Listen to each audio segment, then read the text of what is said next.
Demon slayer season 3 episode number 10। Last episode में हमने देखा मित्सुरी फाइट को ज्वाइन करती है और तांजीरो को भी बचा लेती है। अगर आपने 10th एपिसोड का टाइटल ध्यान से पढ़ा है तो आपको समझ आ गया होगा कि इस एपिसोड में हमें मित्सुरी की बैक स्टोरी दिखाई जाने वाली है। एक्चुअली में मैं मित्सुरी की बैक स्टोरी के लिए काफी एक्साइटेड था। 10th एपिसोड की शुरुआत में मित्सुरी डीमन से कहती है, तुमने काफी नुकसान किया है, नेजुको और गेनिया को मुझे वापस दे दो। फिर जो डीमन ने मित्सुरी को बोला, मैं आपको सादे शब्दों में समझा नहीं सकता, लिटरली उस बंदे ने मित्सुरी यानी लव हाशिरा को गाली दी और कहता है इस दुनिया में बस एक ही इंसान मुझे ऑर्डर दे सकता है। यह सब सुनकर मित्सुरी को शॉक लग जाता है, इस बंदे ने मुझे गाली दी, वो भी मेरे से एज में छोटे होने के बावजूद। फिर जो मित्सुरी ने रिएक्शन दिया भाई साहब, वो बहुत ही क्यूटेस्ट रिएक्शन था। वो रिएक्शन देख के मेरा मन प्रफुल्लित हो गया कि तभी डीमन थंडर अटैक करता है मित्सुरी पर। मित्सुरी को काफी गुस्सा आ जाता है उस डीमन की बातें सुनकर और लव ब्रीथिंग का थर्ड फॉर्म का इस्तेमाल करके डीमन के थंडर अटैक को डिस्ट्रॉय कर देती है। अगर आपको लव ब्रीथिंग के फॉर्म्स के बारे में जानना है तो मैंने पहले से ही वीडियो बना दी है, आप चेक कर सकते हैं। तांजीरो मित्सुरी के मूव को देखकर दंग रह जाता है, खास करके स्वॉर्ड को देखकर। तांजीरो कहता है मित्सुरी की स्वॉर्ड इतनी फास्ट है कि मेरी आंखें उसे फॉलो भी नहीं कर सकती। और तांजीरो ये भी कहता है कि इस स्वॉर्ड को जिसने भी बनाया होगा वो कितना अमेजिंग स्वॉर्ड स्मिथ होगा। तभी डीमन वुड स्टाइल जुत्सु का यूज करके मित्सुरी पर अटैक करता है,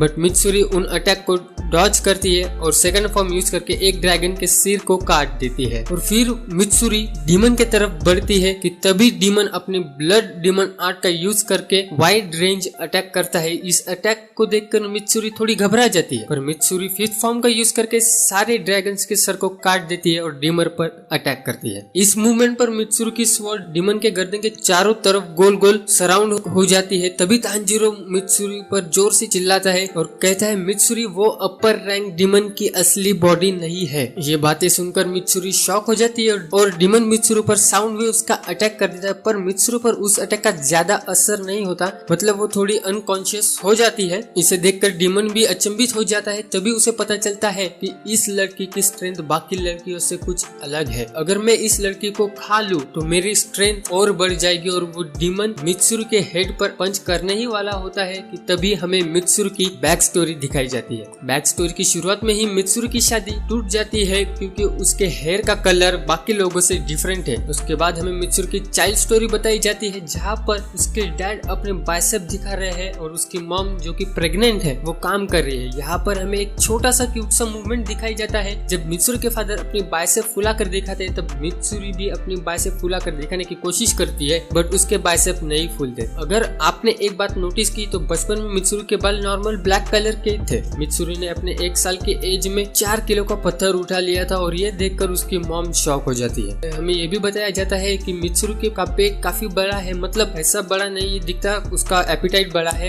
एपिटाइट मतलब भूख। इतना खाने की वजह से मित्सुरी की छोटी एज में ही स्ट्रेंथ बढ़ जाती है और अपने से 20 साल बड़े लोंडे को पंजे में हरा देती है। जैसे कि मित्सुरी की शादी टूट जाती है, वो थोड़ा डिप्रेस हो जाती है और अपने हेयर को ब्लैक कलर करती है। इस टाइम पर हमें ये भी बताया जाता है कि उसके बाल कुछ पिंक कलर का फूड खाने से हुए है, पर उसे अपने नेचुरल हेयर को ब्लैक करना पसंद नहीं था और वो हमेशा सोचती है कि मेरे से कौन प्यार करेगा और कौन शादी करेगा। तभी हमें रियल टाइम में लाया जाता है जहाँ पर तांजीरो, नेजुको और गेनिया मित्सुरी को बचा लेते हैं। तभी तांजीरो को नेजुको और गेनिया से कहता है कि हमें मित्सुरी को प्रोटेक्ट करना होगा, तभी हमारे जीतने के चांसेस बढ़ जाएंगे। ये बातें सुनकर मित्सुरी की आंखों से पानी आ जाता है और वो तीनों मित्सुरी को उठाकर डीमन से थोड़ा दूर ले जाते हैं। तभी डीमन उन पर थंडर अटैक करता है और डीमन को लगता है कि उसका अटैक उन पर हिट हो गया है, पर मित्सुरी जोर से चिल्लाती है, थैंक यू गाइस, कहती है मैं अपने कॉमरेड्स को मरने नहीं दूंगी, मैं कभी बैड गाइड्स से नहीं हारूंगी और मैं इस डीमन को मारूंगी। तभी हमें थोड़ा बैक में ले जाया जाता है जहाँ पर डीमन स्लेयर के हेड मित्सुरी से बात कर रहे हैं और वो कहते हैं कि तुम्हारी स्ट्रेंथ काबिल तारीफ है और थोड़ी अच्छाइयाँ बताते हैं मित्सुरी के बारे में। ये सब सुनकर मित्सुरी रोने लगती है और अपने मॉम डैड को थैंक्स कहती है क्योंकि उन्होंने उसे पैदा किया। डीमन स्लेयर कॉप में सभी लोग उसे जैसी है उसी अवतार में एक्सेप्ट भी करते हैं, तो मित्सुरी खुश हो जाती है और वो अपने आप आप को कंफर्टेबल फील करती है डीमन स्लेयर कॉर्प में। तभी हमें सरपंच हाशिरा यानी ओबोनाई मित्सुरी को ग्रीन कलर के सॉक्स देते हुए दिखाई जाते हैं। तभी हमें पता चलता है कि ओबोनाई मित्सुरी को लाइक करता है। इस सीन के बाद हमें रियल टाइम सीन दिखाया जाता है और डीमन और मित्सुरी के बीच फाइट शुरू हो जाती है। बट इस बार मित्सुरी काफी सीरियस थी। बाकी लोगों से कहती है कि मैं इसे संभाल लूंगी, तुम मेन बॉडी को संभालो। तांजीरो नेजुको और गेनिया डीमन की रियल बॉडी यानी हानतेंगू के पीछे जाते हैं, पर डीमन उन्हें देख लेता है और उन पर अटैक करता है वुड स्टाइल से। बट मित्सुरी उन्हें प्रोटेक्ट कर लेती है और कहती है मैं तुम्हें उनके पीछे नहीं जाने दूंगी। तभी गेनिया तांजीरो से पूछता है रियल बॉडी कहाँ है तांजीरो। तांजीरो अपनी नोज की मदद से उसे ढूंढ लेता है। हानतेंगू का क्लोन मित्सुरी के स्पीड को देखकर शॉक हो जाता है और कहता है कि ये लड़की पहले से भी फास्ट कैसे मूव कर रही है। तभी उसकी नजर मित्सुरी के डीमन स्लेयर मार्क पर जाती है और वो कहता है कि इस लड़की की वजह से मैं अपने लिजर्ड को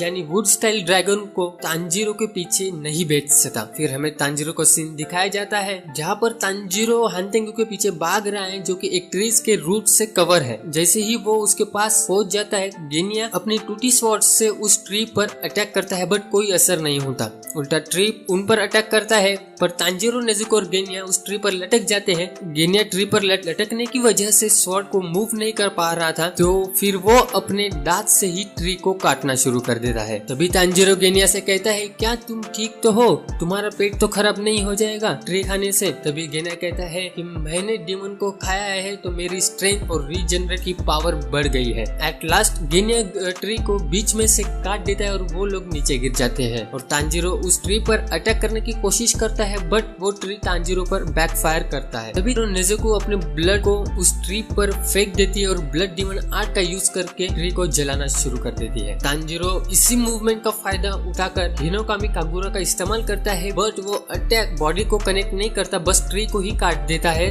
थोड़ा सा काट देता है, मतलब पूरा नहीं काटता। तभी नेजुको और गेनिया अपने अपने साइड से ट्री को खींचने की कोशिश करते और तांजीरो को अटैक करने ही वाला होता है कि तभी वो देखता है कि हानतेंगू उस ट्री के अंदर नहीं है, वो गायब है। तांजीरो उसे ढूंढने की कोशिश करता है, तभी अचानक तांजीरो के पीछे से कुछ आवाज आती है। तांजीरो मुड़कर देखता है, तभी उसे हानतेंगू भागते हुए दिखाई देता है। तांजीरो जोर से चिल्लाता है कहाँ भाग रहे हो, तुमने काफी सारे लोगों को मारा है और तुम उस रिस्पॉन्सिबिलिटी से भाग रहे हो, मैं तुम्हें भागने नहीं दूंगा। और तभी हानतेंगू गिर जाता है और हमें हानतेंगू की बैक स्टोरी दिखाई दिया जाता है, मतलब थोड़ा सा मूवमेंट दिखाई दिया जाता है।